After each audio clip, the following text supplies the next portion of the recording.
Olá, mentes curiosas.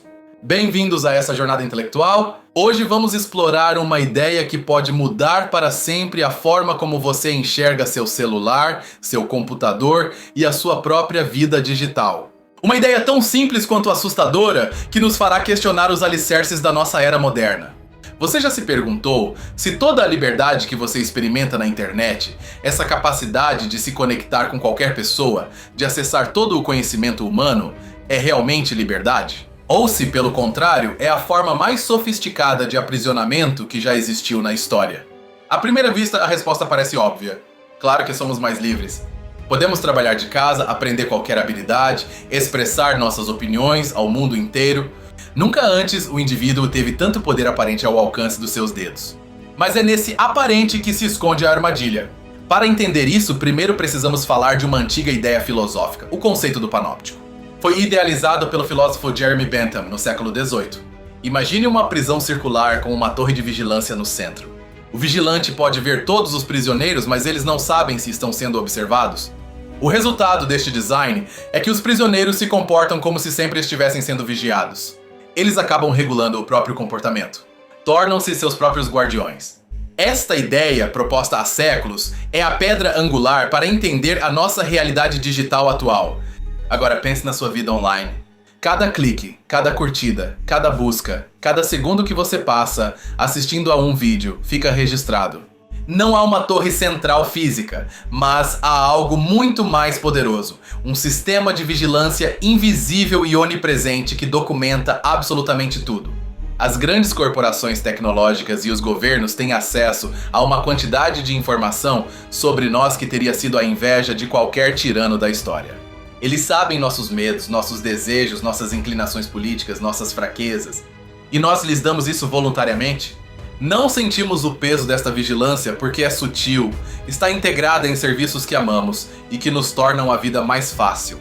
É uma vigilância que não castiga com violência física, mas que molda sutilmente nosso comportamento através das informações que nos apresenta. E é aqui que os algoritmos entram em jogo. Um algoritmo é, em termos simples, um conjunto de regras ou instruções projetadas para resolver um problema. Nas redes sociais e plataformas de conteúdo, o seu principal objetivo é um só: manter a sua atenção o maior tempo possível.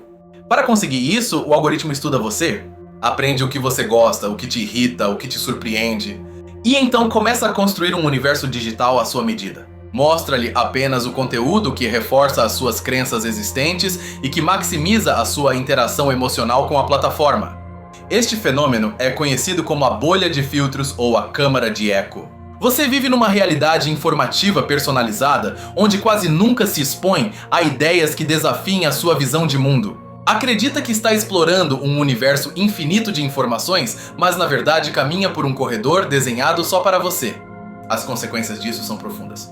A polarização social dispara porque já não partilhamos uma realidade comum com quem pensa diferente. O debate torna-se impossível quando cada pessoa vive no seu próprio universo de fatos confirmados pelo seu algoritmo pessoal. Mas a manipulação vai além da política. Os algoritmos não só moldam o que pensamos, mas também o que desejamos. Eles mostram produtos justamente quando você está mais vulnerável, sugerem estilos de vida que fazem você se sentir insatisfeito com o seu. Criam necessidades que você nem sabia que tinha. Nós nos tornamos consumidores previsíveis. Nossa suposta liberdade de escolha se resume a escolher entre as opções que um sistema pré-selecionou para nós, baseado em um perfil psicológico incrivelmente detalhado que nós mesmos ajudamos a construir clique a clique. Pense por um momento. O modelo de negócio de muitas dessas plataformas se baseia na economia da atenção. Se você não paga pelo produto, é porque você é o produto. Sua atenção, seu tempo e seus dados são os bens que são vendidos ao maior lance, sejam anunciantes ou atores políticos. Para nos manterem viciados, estes aplicativos são projetados com os mesmos princípios que as máquinas caça-níqueis. Investigadores em neurociência confirmaram que as notificações, as curtidas e o scroll infinito ativam os centros de recompensa do nosso cérebro, liberando dopamina. A dopamina é um neurotransmissor associado ao prazer e à motivação. Este sistema de recompensas variáveis e intermitentes cria um ciclo de compulsão. Verificamos o celular repetidamente, procurando por aquela pequena dose de validação química, aquela pequena surpresa no nosso feed. Não é uma falta de força de vontade da sua parte. É o resultado de um design incrivelmente sofisticado, criado por equipes de engenheiros e psicólogos, cujo trabalho é precisamente capturar e reter a sua consciência. É uma batalha pela sua mente que é travada a cada segundo do dia. Esta conexão constante, paradoxalmente, também pode gerar uma profunda sensação de solidão e alienação. A alienação é um conceito sociológico que descreve a sensação de estar isolado de um grupo ou de uma atividade a qual se deveria pertencer. Sentir-se como um estranho na sua própria vida? Vemos versões idealizadas e curadas da vida dos outros, o que nos leva a nos comparar constantemente e a sentir que a nossa própria vida é insuficiente. Temos centenas ou milhares de amigos online, mas a qualidade das interações humanas reais e profundas frequentemente diminui. Estamos conectados a uma rede global, mas desconectados de nós mesmos, das nossas comunidades locais e das pessoas que estão bem ao nosso lado. A comunicação torna-se performática, uma atuação para uma audiência invisível em vez de uma conexão genuína. Bem, não se trata de demonizar a tecnologia. As ferramentas digitais trouxeram benefícios inegáveis à humanidade, democratizando o conhecimento e permitindo conexões que antes eram impossíveis. O problema não é a ferramenta em si, mas o sistema que a impulsiona e os seus objetivos ocultos. O sistema atual não está otimizado para o nosso bem-estar, mas sim para a extração da nossa atenção. Nosso crescimento pessoal, nossa saúde mental e nossa autonomia não são as variáveis principais na equação dos algoritmos que governam a nossa experiência digital. E assim voltamos à pergunta inicial. Somos livres? A liberdade exige autonomia, a capacidade de tomar decisões conscientes e deliberadas. Mas quão autônoma é uma decisão quando foi sutilmente influenciada por um sistema projetado para prever e moldar os seus desejos? Aqui está o dado mais revelador. A jaula mais perfeita não é aquela que tem grades de ferro, mas sim uma invisível, construída com os tijolos dos nossos próprios hábitos e desejos. Uma prisão em que o prisioneiro não sabe que está preso e, de fato, acredita que é o lugar mais livre do mundo. Nossas correntes não são de metal. São correntes psicológicas forjadas com cada notificação que nos dá um pico de dopamina, com cada vídeo que o algoritmo nos recomenda, com cada notícia que confirma os nossos vieses. São correntes que não sentimos e por isso são as mais eficazes. O grande aprisionamento da nossa era não é barulhento nem violento. É um aprisionamento silencioso, voluntário e participativo. Damos forma a ele todos os dias com a nossa atividade online, reforçando as paredes da nossa própria bolha, alimentando o sistema que nos estuda e nos guia. Delegamos partes críticas da nossa tomada de decisões a sistemas automatizados. O que vê, o que lê, o que comprar, a quem ouvir. Confiamos em que estes sistemas nos conhecem melhor do que nós mesmos e, em muitos casos, graças aos dados massivos, pode ser que eles tenham razão. Isso nos leva a uma forma de determinismo algorítmico, onde o nosso futuro e as nossas ações se tornam cada vez mais previsíveis. Não porque somos obrigados, mas porque somos guiados eficientemente pelo caminho de menor resistência cognitiva, o caminho que o algoritmo pavimentou para nós. O pensamento crítico, a capacidade de questionar e buscar perspectivas diferentes, atrofia-se num ambiente que constantemente nos dá razão. A serendipidade, a descoberta afortunada por acidente, desaparece quando cada passo da nossa exploração digital é coreografado. A ilusão de liberdade se mantém porque sempre temos a opção de desligar o celular, de fechar o computador, mas essa escolha parece cada vez mais difícil. Nossa vida social, profissional e pessoal está tão entrelaçada com o mundo digital que se desconectar parece um exílio autoimposto. Esta dependência cria uma nova forma de poder. Um poder que não precisa de força bruta, mas sim do controle sobre a infraestrutura da comunicação e da informação. Quem controla o fluxo de informação, controla a percepção da realidade de milhões de pessoas. O problema é que este poder está concentrado em pouquíssimas mãos, em corporações cujos interesses comerciais nem sempre se alinham com o bem comum. E tudo opera sob um véu de complexidade técnica que o torna inacessível e incompreensível para a maioria da população. Nós nos enfrentamos a uma assimetria de poder sem precedentes. Eles sabem tudo sobre nós, enquanto nós sabemos muito pouco sobre eles e como funcionam os seus sistemas. Essa desigualdade de conhecimento é a base de qualquer forma de controle e manipulação eficaz. Então, o que podemos fazer? Estamos condenados a ser marionetes neste teatro digital? Não necessariamente. O primeiro passo e o mais crucial é a consciência. Entender a natureza dessa jaula invisível é o primeiro ato para poder transcendê-la. Ser conscientes de como funcionam os algoritmos, de que o nosso feed não é uma representação neutra da realidade, mas sim uma construção projetada para nos manter viciados. Essa consciência nos permite tomar distância e começar a questionar o que vemos e por que vemos. O segundo passo é cultivar a higiene digital. Isso significa tomar o controle ativo da nossa atenção, desativar notificações não essenciais, estabelecer horários para usar certos aplicativos e conscientemente buscar fontes de informação e perspectivas que desafiem as nossas crenças. Trata-se de passar de um consumidor passivo de conteúdo para um usuário intencional e crítico. Perguntar a si mesmo antes de clicar: por que estão me mostrando isso? Que emoção isso busca gerar em mim? Que ação querem que eu realize depois de ver isso? Fomentar as interações humanas reais e profundas é outro antídoto poderoso. Priorizar uma conversa cara a cara em vez de sem interações superficiais online. Reconectar com as nossas comunidades locais, com a natureza, com atividades que não exijam uma tela. Também devemos exigir maior transparência e responsabilidade das plataformas tecnológicas. Como sociedade, temos o direito a saber como se utilizam os nossos dados e como os algoritmos que tanto influenciam as nossas vidas tomam as suas decisões. Não é um segredo comercial, é uma questão de direitos civis. A regulamentação pode ser parte da solução, estabelecendo limites à coleta de dados e ao design de características viciantes, especialmente para proteger os mais jovens. A tecnologia deve estar a serviço da humanidade e não a humanidade a serviço da tecnologia. Lembremos-nos de que a história humana é uma luta constante pela liberdade, uma luta contra diferentes formas de opressão, visíveis e invisíveis. A batalha atual é travada no terreno da mente, no campo de batalha da atenção. É a fronteira da liberdade no século XXI. A liberdade digital real não é o acesso ilimitado a um jardim cercado e curado por outros. A verdadeira liberdade é a autonomia mental.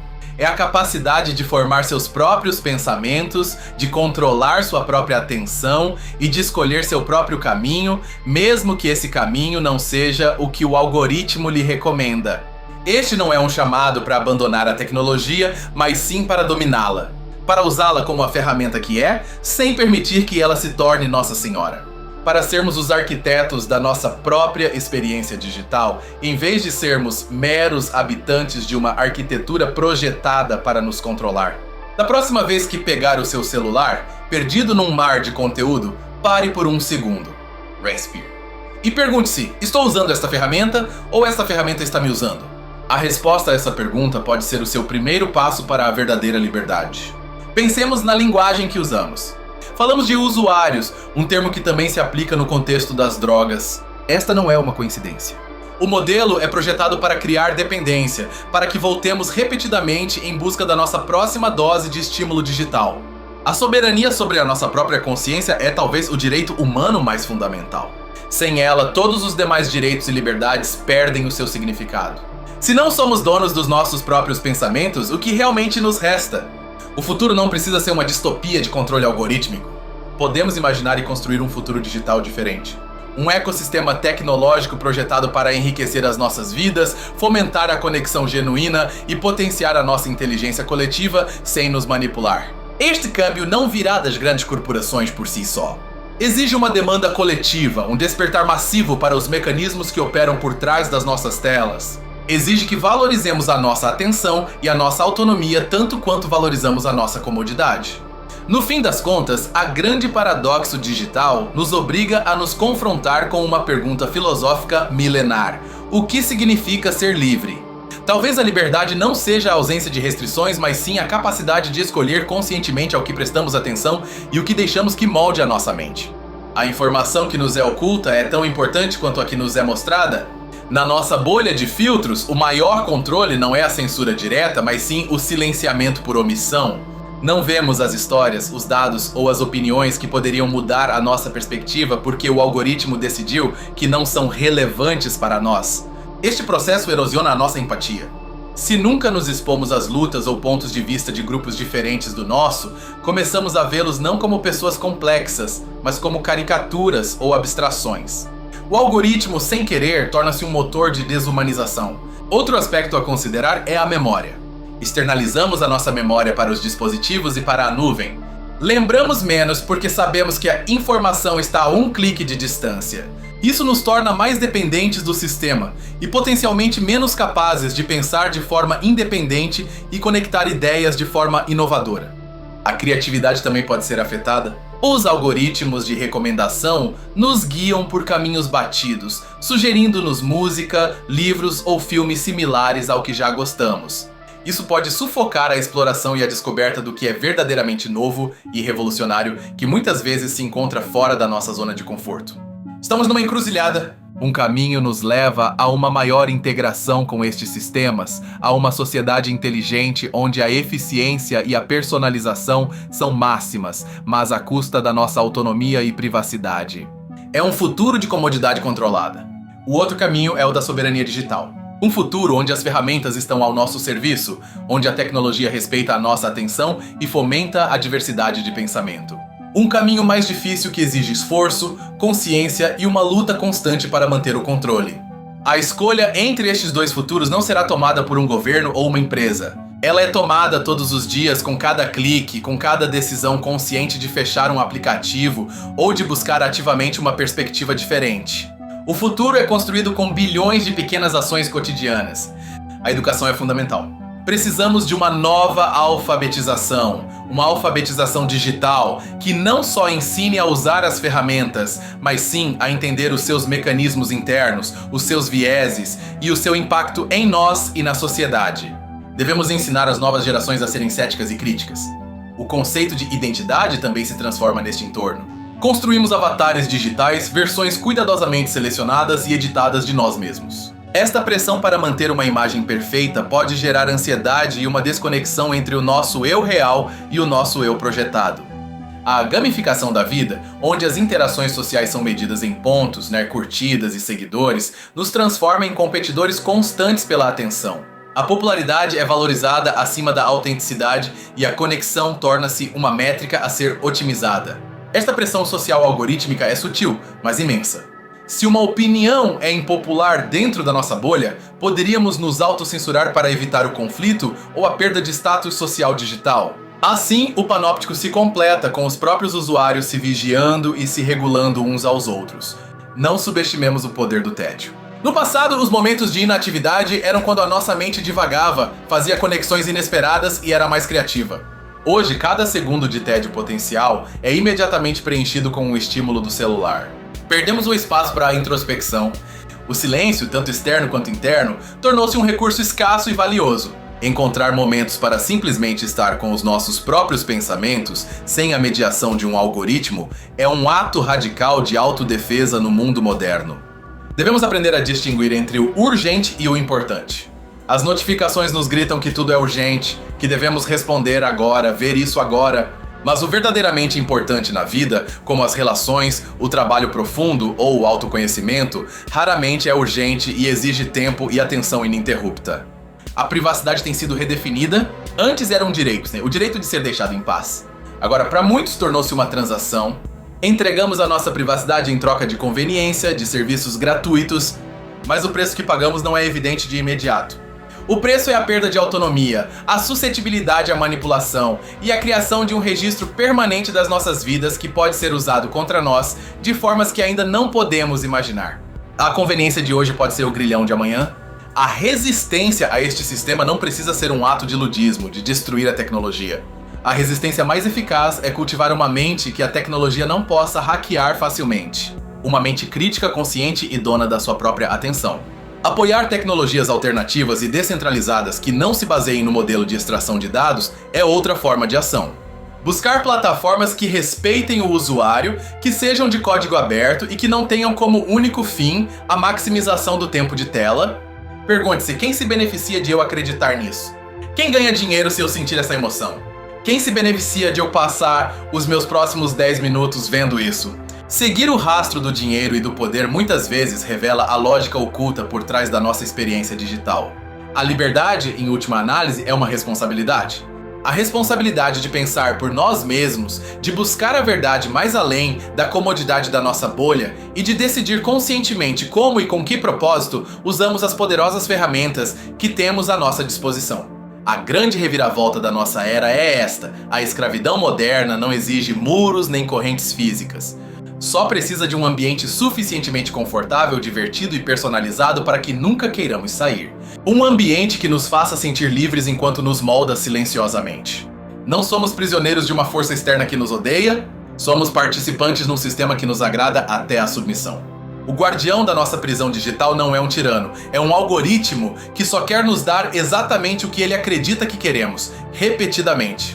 A verdadeira armadilha não é que nos vigiem, é que nos vigiam para nos entenderem melhor do que nós mesmos e usar esse conhecimento para nos guiar por caminhos previsíveis que beneficiam a outros. A manipulação é tão perfeita que parece livre-arbítrio. A comodidade é o novo ópio do povo. Nos mantemos dóceis e distraídos, não pela ameaça do castigo, mas sim pela promessa constante do próximo vídeo viral, da próxima notificação, do próximo pequeno pico de dopamina. É um controle suave, mas imensamente poderoso. Trocamos a incerteza e a complexidade da vida real pela certeza e simplicidade de um mundo curado algoritmicamente. Mas, nesse intercâmbio, corremos o risco de perder a nossa capacidade de lidar com a ambiguidade, a diferença e a verdadeira aventura da descoberta. A ironia final é que, na nossa busca por conexão global, construímos um sistema que nos isola individualmente em bolhas perfeitas. Conectados a tudo, mas sem contato real com nada que nos desafie ou nos faça crescer de maneiras inesperadas. Recuperar a nossa liberdade digital não é uma questão de tecnologia, mas sim de filosofia pessoal. É decidir como indivíduos e como sociedade que a consciência humana é demasiado valiosa para ser tratada como uma simples mercadoria a ser extraída e vendida. Essa consciência não nos torna livres da noite para o dia, mas nos transforma de prisioneiros inconscientes em prisioneiros que conhecem a existência dos muros. E só quando você conhece os muros pode começar a planejar sua fuga, ou melhor ainda, a derrubá-los. A batalha pela mente humana está em pleno vapor. É silenciosa, invisível e é travada nas telas que carregamos nos nossos bolsos. E nesta batalha, a nossa atenção não é só o prêmio, é o próprio campo de batalha. No fim das contas, a tecnologia é um espelho que reflete e amplifica o que já somos. Se somos consumidores passivos, nos transformará em superconsumidores. Se somos cidadãos críticos e conscientes, pode se tornar a maior ferramenta para a libertação que o mundo já conheceu. Não se trata de viver com medo da tecnologia, mas com um profundo respeito pelo poder que ela exerce sobre a nossa psicologia. Trata-se de abordá-la com a mesma precaução e consciência com que abordaríamos qualquer força capaz de remodelar a nossa percepção da realidade. O humanismo digital deve ser a nossa bússola. A ideia de que a tecnologia deve ser projetada para complementar as nossas fortalezas como seres humanos, como a criatividade, a empatia e o pensamento crítico, em vez de explorar as nossas fraquezas, como o vício e o viés de confirmação. Cada vez que você escolhe ler um livro em vez de fazer scroll, cada vez que você tem uma conversa profunda em vez de uma conversa superficial online, você está emitindo um voto. Você está declarando que a sua mente não está à venda. Esta luta pela atenção é a luta para definir o que significa ser humano no século XXI. Somos simples nós numa rede de processadores de informação a serem otimizados? Ou somos seres autônomos com uma vida interior rica, capazes de dirigir a nossa própria consciência? A liberdade não é um estado final, é uma prática contínua. É o exercício diário da consciência, da escolha e da intenção. Na era digital, esta prática é mais desafiadora e mais necessária do que nunca. Não esperemos que um regulador ou algum político nos salve. A mudança começa na soberania da nossa própria tela, na decisão de que conteúdo consumir, como interagir com ele e quando simplesmente desligar tudo e olhar o mundo com os nossos próprios olhos. Assim, da próxima vez que pegar o seu celular, lembre-se da jaula invisível. Lembre-se do poder que você tem para afirmar sua autonomia com cada escolha. Sua atenção é o seu poder mais grandioso. Não o entregue levianamente. Em conclusão, a nossa liberdade digital é uma ilusão se não a exercemos com consciência crítica. É um aprisionamento silencioso se permitirmos que a comodidade e a distração nos guiem. A verdadeira liberdade exige esforço, e hoje esse esforço é mental. Obrigado por me acompanhar nesta reflexão profunda. Espero que isso tenha lhe dado ferramentas para navegar no nosso complexo mundo digital com maior sabedoria e autonomia. Agradeço sinceramente o seu tempo e a sua atenção. Agora é a sua vez. Você se sente livre ou preso na sua vida digital? Que estratégias você usa para manter a sua autonomia? Compartilhe a sua experiência nos comentários e inscreva-se para mais jornadas que desafiem a sua mente.